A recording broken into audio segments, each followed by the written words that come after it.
I think one of the biggest things that I learned that was extremely helpful was understanding the value of a healthy amount of hustle and just hard work and work ethic.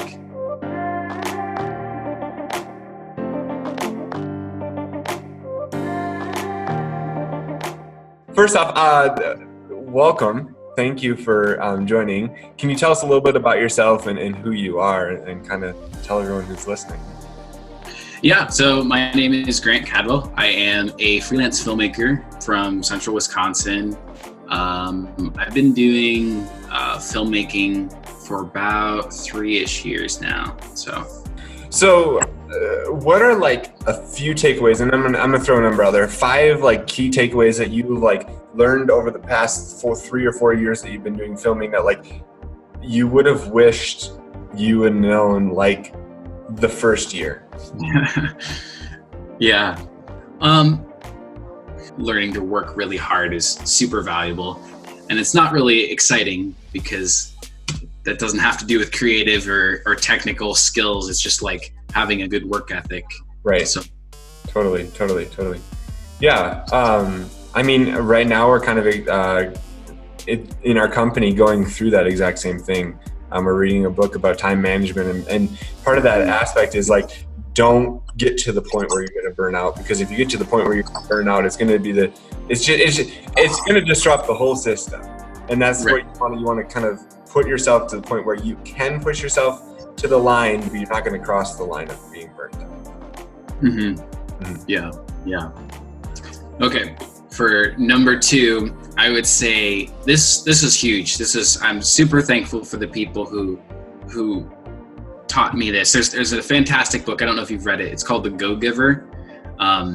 It's just such a good book, and the concept behind it is that through an underlying business principle that will allow you to succeed again and again is just the sheer like idea of serving the client, and through every action you're serving the client, and you're looking out for their best interest, and you're not trying to pitch them things they don't need. You're not trying to sell things. You're here to solve problems and provide value. And I think whenever I focus on the client and I focus on being a servant, and I wake up in the morning and I think, how can I help the people that I'm working with today, versus I want to make a really cool project, like I'm so much more like focused and excited and like fulfilled, and I have so much more energy when I'm in that serving mode.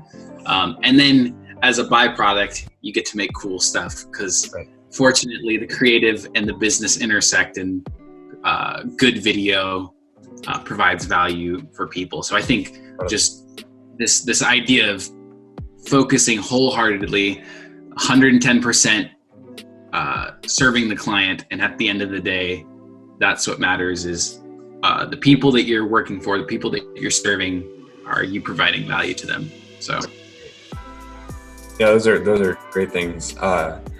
And to kind of reference the book that I've been reading, just again, is How to Win Friends and Influence People. And that's exactly it. It talks about like you thinking about them first. The whole basis of the book is like, you'll win friends and influence people if you're not selfish. If you think about the other person before you think about yourself, that's what people want. You ask questions about them before you say, hey, this is what I do. You can pitch them stuff after you've been like, what do you do? Right? And it works in every single time because people feel appreciated. Mm-hmm. So it's good. So yeah. And I think it ties back into like networking and marketing. Whenever you can tell those people like at networking events who are like, they're just out there to sell something. But then when you meet someone who's like asking you what you do, or they're like genuinely interested in the projects that you're doing, what you're up to, and thinking about connecting you to people, it's like suddenly you like love this person, and it's like a win-win. We can serve people, and we can get the business benefits of it. So